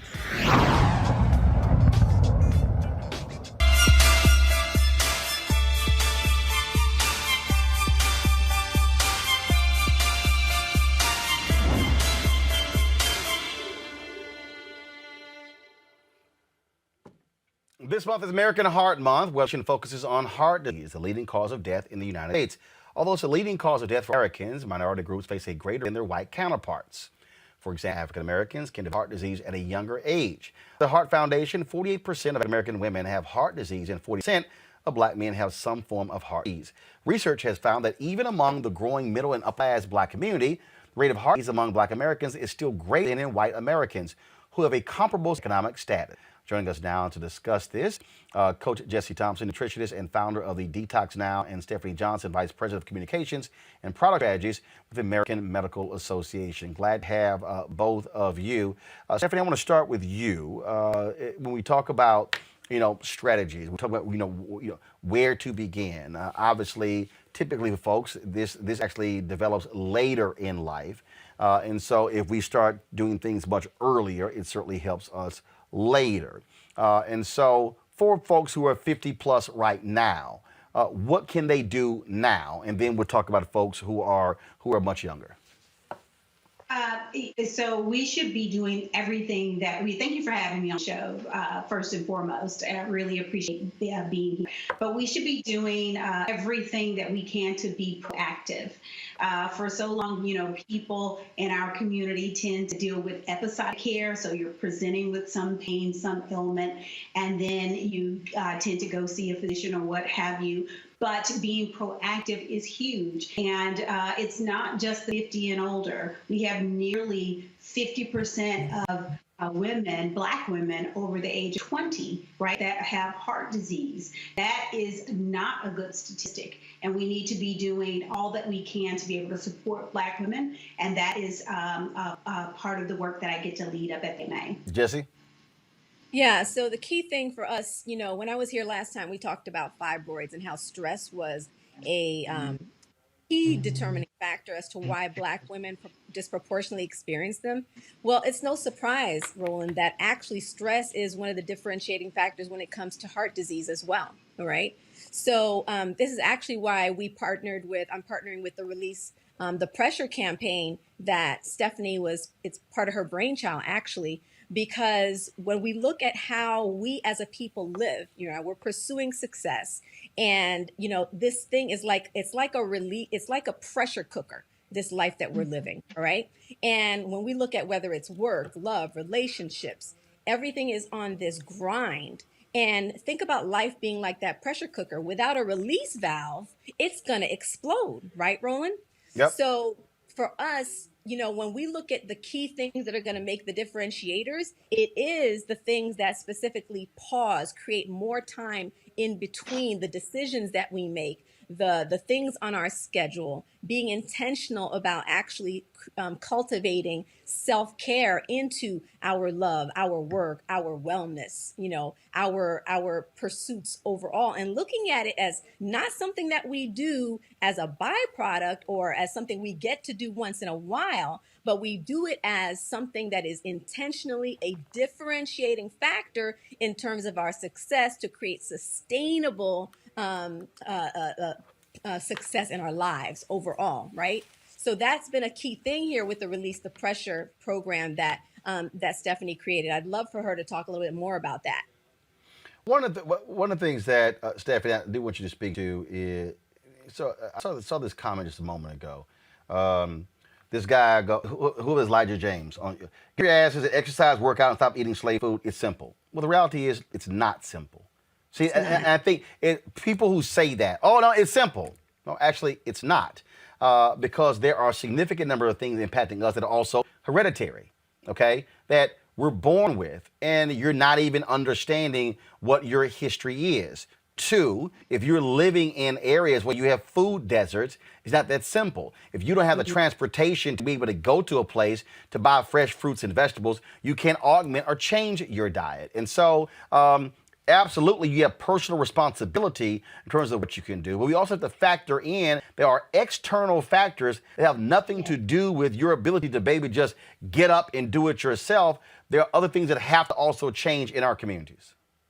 Yes. Absolutely right. There are structural barriers that we have to overcome in order for us to have better outcomes. And that's what Release the Pressure is all about. Release the Pressure is personal for me because my mom suffered from congestive heart failure, and she passed away from it last year. I actually had my sister pass away 3 weeks prior to my mom from stroke. So it is something that has been prevalent in my family, and I have wanted to be proactive in ensuring that more women don't have to succumb to heart disease, that they can be proactive. And you're right, and Coach Jesse alluded to this, all of these other factors that overlay just our everyday day living as Black people, that contributes to the stress, like this pressure cooker that she alluded to. So it is important that we do the things that allow that we take steps towards self-care, and we take time each day to release the pressures that bog us down. I watch my mom work 2 to 3 jobs. Rarely I get her to see her doing some of the things that I incorporate into my life now, so that my daughter can see me do those things. Counting the 10, relaxing, meditation, going for walks, but frequently taking time for self-care and teaching my daughter now that self-care is an act of love. Oh, let's go to our panel for questions. I'll start with Julianne Melvo. So you talked about the pressure cooker that so many of us, Black women, Black people, live in. Much of it is external. It's not internal. Much of it is about the environment in which we live. How can we empower ourselves to change that environment, or at least to survive in an environment that we know is hostile? I love that question because, it's really about squatting up, in terms of getting who our tribe is, who we surround ourselves with, and the kind of practices that we build into our everyday lives. All right. Because what you said is key. External factors are going to happen, and they are going to be the same, right? Like I listened to the piece earlier about political social determinants and all the things that affect our environment. And we do have to collaborate, galvanize, and activate our voices to exert our power and make change to that. But you know what we can change every day? Every day, we can be very intentional about the toxicity we allow in our lives, everything from relationships to the food that we're eating to specifically, when we look at the thing that we're doing this Saturday, we're having an event called the Galentine's Day National Virtual Vision Board Party. And, everybody's done vision boarding at the top of the year, right? But the key thing is, have you actually thought about your life with regards to building self-care into it? That means saying, wait a minute, what do I need to take off my plate? Because the truth is, it's taking me away from my long-term goals, not just in terms of success, right? But in terms of taking care of my heart health. Am I building the time into my calendar to actually go see my doctor for wellness visits? Am I building the time into my calendar to have that what we say self-love as a form of resistance, where I'm having time with my girlfriends, right? Or my family members specifically, to build that care into my relationships. So it sounds like it's very minor, but actually when you look at it, most people live their lives on this have to conveyor belt, and they feel like it's nonstop. And what we're saying is you have more power than you think. When I was here last time, I talked about the social determinants and how 80% of our health is actually determined by 20% of the things, right? It's determined by the things that a lot of we have control in, the things we have control over. And it's about harnessing that power. Next question, Ben. Yeah, my question really hinges on this reality of being Black in America. James Baldwin said to be Black and to be conscious is to be at a constant state of rage. How do you recommend we process that if we don't have, of course, exercise and eating right, but just in general, what techniques do you recommend? Because we're consuming a lot of Black death and a lot of Black violence against Black people. And I'm going to be honest with you, it has taken a toll on me. So I'm asking for a friend, and I'm that friend. Stephanie, do you want to jump in here? Absolutely. We are not immune to what is happening to us extrinsically. There are things that are going on in our bodies when we see things on national television, like the death or the murder of George Floyd, when we saw the insurrection on Capitol. Those are things that you cannot compartmentalize. I remember what happened where I was in the middle of work when the insurrection happened, and I remember people wanting to get on a call just to go about my everyday meeting, and me saying, wait a minute, time out. I cannot take, I can't take this call. There is something happening on Capitol my young daughter doesn't understand. Heck, I don't understand it as an adult. So I'm gonna have to take time. I'm gonna have to pause. I'm gonna have to process. I'm gonna have to pray. I'm gonna have to get on the phone with some of my squad, and I'm gonna have to talk through this thing. But I could feel myself getting elevated. So yes, you have to take time when matters are happening, that you don't ignore them, but things can wait until you give yourself time to show yourself some love. Coach Jesse, did you want to add anything? Yeah, absolutely. And sometimes time includes, fasting from social media for maybe it could be a 24-hour period. It can also include scheduling time with a therapist, okay? Because the truth is we are all going through a massive trauma. Okay. And I'm not trying to generalize it. It's very real, especially as Black people in America, as you said, right? So we have to say, hey, wait a minute, I have to schedule time for me. So it goes back now to that schedule, right? Am I going to value what I need to reset, what I need to just give myself that pause button, right? To take, whether it's deep breathing or take my mind off of this and watch something that's just going to edify me, be in a conversation with people who are just it could be crying together. It could be, talking about, like, sometimes I will, who's a release valve for me sometimes? I'll text Roland. Roland, is this not true? And he'll just say, white people. And I'll say, that's it. It's the truth. And you have to have that squad of people that you laugh because you know it's real, right? You have to have that squad of people that you say, you know what? This is part of my resistance, is my self-care, and saying, you know what? I need to take time for me. And what that looks like is everything from, you know what? Today I am clearing my schedule.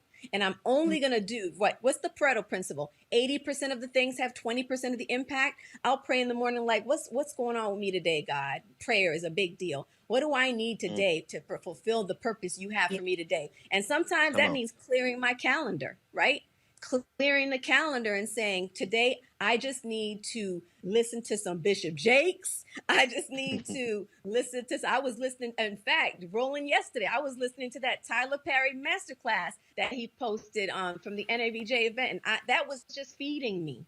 Because sometimes we have to pause the thing that's assaulting us, which is unfortunately life, right? And we have to hit that pause button and say, okay, I need to do what is going to actually feed me right now, what is actually going to build me up right now, because I've had a lot of withdrawals. And I feel like I'm literally in this steady, what do you call it, transfusion, and nobody's giving back. I got to take time to give back to me.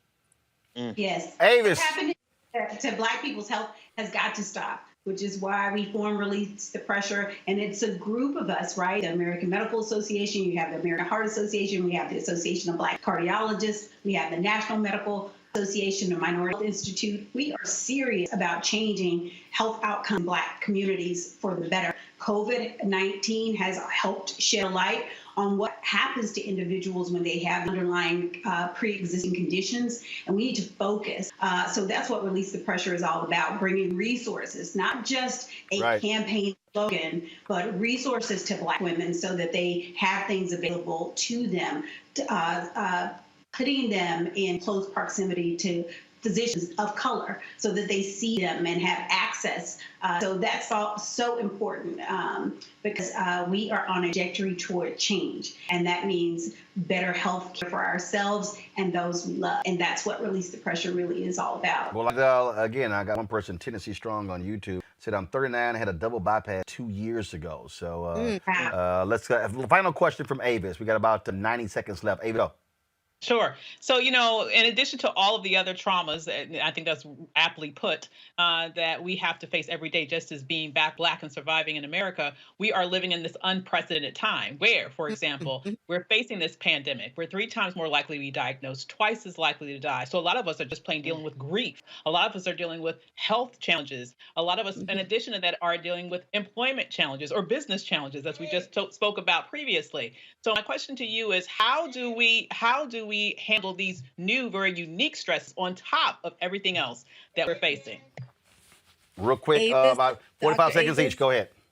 You take it one moment at a time. And what I mean by that is because right now, I can't handle all 10 of those. I have to handle the one right now that is really having the most impact on me, right? So if we can, I do want to end just inviting everybody to register for this event that we're doing on Saturday. It's a free virtual vision board party, and it's national, and it's with guests, live music, because live music helps us to unwind. I hear Roland Martin's jams in the car all the time. Live music does that with Olivia Dope. Angela Yee, she's going to be my guest. I'm hosting the event, and it's really to help you ladies, sisters, to please take time just for you. And we have amazing wellness giveaways for you as well, including some stuff from this beautiful skincare box that we'll be giving away to hundreds of people. So it's time for you. That's what it is, Dr. Avis. Time for you every day. Find something that matters that's going to deposit in you. And time, that's how we're going to make. Yeah, and remember that our ancestors dealt with things just as, worse, than some of the we're being exposed to. And we are creating a place and a special space for Black women right now to be able to lean on one another, like we did during civil rights, just like we've done through so many things that it has impacted Black men and women over the generations. So let's lean into that together, like Coach Jesse said, and join us, and let's create a healthier vision of what our future looks for us and our kids. All right, folks, we surely appreciate it. Thank you so very much. Thanks for having us. I appreciate it. Folks, the Department of Defense announced Friday that they're going to do a stand down, focusing on extremism in the military. Kind of important. It's a crucial issue because we saw with January 6th, there were members of the military who were involved. You might remember some people who were removed from the National Guard as a result of ties to white groups. And so Secretary Lloyd Austin, the first African-American, he actually issued it. And so that's really important. And so, look, bondage is here. This is what happens when you get someone who understands the importance of those issues, and that's what Lloyd Austin is doing. All right, folks, we got a couple of in memoriams before we end the show today. First up is former heavyweight boxing champion Leon Spinks, passed away in Las Vegas at the age of 67. Many folks, of course, will remember Leon Spinks for his upset of Muhammad Ali to win the heavyweight championship crown. Well, of course, Ali came back and took his crown back, becoming the first three-time winner. He had been having significant, Leon Spinks, had been having significant health challenges over the last several years. He was inducted, he retired in 1995, inducted into the Nevada Boxing Hall of Fame. He was diagnosed with prostate cancer in 2019 and was hospitalized in December same year after the cancer spread to his bladder. This was a statement from his publicist. Leon fought his battle with numerous illnesses resiliently, losing his trade smile, showing Spinks' determination. He never threw in the towel. He passed away surrounded by his wife, Brenda Gloria Spinks, friends, and other family members. Also, Ray, James Brown's longtime MC, and his Cape Man died last Tuesday, folks, of the age of 87 from natural causes. Ray was a staple at James Brown's legendary live shows. He would usually walk on stage and drape James Brown with a cape. Those close to Ray and James Brown say they fed off of each other. The two met at the Apollo in 1960. Ray originally served as James Brown's valet before becoming his MC. Ray told the Augusta Chronicle in 2011 how he started emceeing for James Brown. He stated, "The first time I ever did a live show, it scared me to death. The guy who usually came out to do the show didn't show up. So he asked me, 'Have you ever been on stage?' I said, 'Nah, man.' He said, 'Well, tonight's your night.'" The James Brown estate put out this statement saying the James Brown estate mourns the passing of Mr. Danny Ray, the legendary MC and Cape Man for James Brown. Ray worked with Brown from 1960 until the music legend's death on Christmas Day 2006. He became famous for draping a cape over Brown at the end of his signature tune, "Please, Please, Please." Mr. Ray was the second hardest working man in show business. And so certainly condolences to the families of Leon Spinks as well as Danny Ray. All right, folks, don't forget, please support what we do here at Roland Martin Unfiltered. Your donations are critically important. We certainly want to thank Ben, Avis, and Julian for joining us today. We have folks, I'm going to end the show this way. Folks, a bunch of y'all have actually sent some stuff in.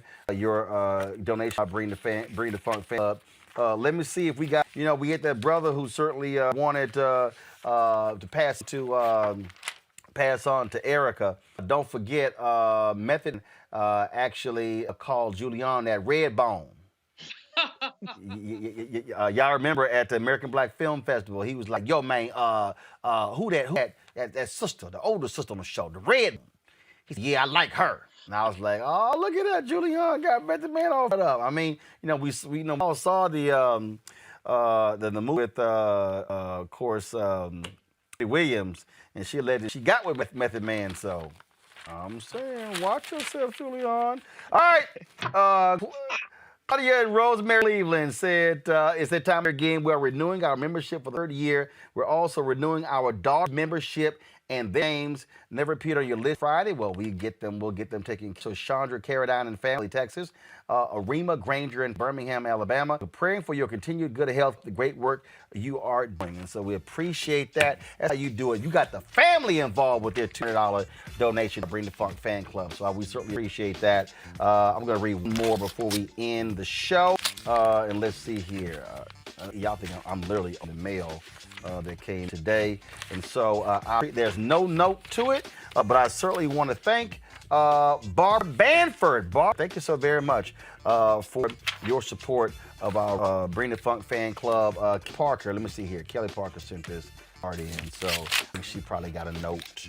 Let's see here, okay. Kelly got all kind of stuff in here. She got a little card. Okay, Kelly. Y'all see Kelly's card right here. Dear Yellen, thank you for all that you do for the Black community. Daughter and I watch you every night. Please continue to enlighten us daily. Sincerely, Sheila Kelly Parker, as well as Leah Parker. Well, Sheila and Kelly, I appreciate it. Thank you so very much for both of y'all. $100 joining our Bring the Funk Fan Club. Again, folks, I said our goal is 20,000 of our fans contributing $50 or more. But if you don't have that, that's fine. People give as little as $1. People are giving us as high as $10,000. The goal is to get 20,000 people contributing an average of $50 each. $4.19 a month, 13 cents a day to reach our goal of 1 million annually. Last year, y'all really did that thing. Y'all gave 672,000 to us correct, and then more than 3,000 came in on YouTube. So we did hit our goal last year. We want to hit our goal again this year. So again, Cash App, If you give to us directly versus on YouTube, all the proceeds come to us, not 55% like on YouTube. So go to Cash App, $RM Unfiltered, paypal.me/ pull it up, please, R Martin Unfiltered. Come on, y'all move. Pull it up, please, very much. paypal.me/ Martin Unfiltered. Venmo.com/RM Unfiltered. I don't know why the graphics not up. Hello? Y'all slow? I was like, when I was reading the letters, that was the Q. Then, of course, Zelle, Roland@RolandSMartin.com. I don't know why y'all don't have the graphic ready. Okay, control room. I'm going to hit you. I'm going to do, you know what? This is what I'm going to do. Control room. I'm going to do what James Brown did. I'm going to start finding. Since we just read the Danny Ray story, when the band didn't hit their cues, he would turn around in the middle of the concert and kept singing, he would go. That was 15. We would find them $5. Then he would find them $10. So let me say this right now. To everybody in the control room, y'all make these mistakes again, I'm going to hit you up with them James Brown fights. Yeah, y'all want to pull that graphic up right now. Cash App, $RMUnfiltered.me/R. Venmo.com/unfiltered. Zelle, Roland.com. Fine to tomorrow. Think I'm playing. I'll see y'all tomorrow.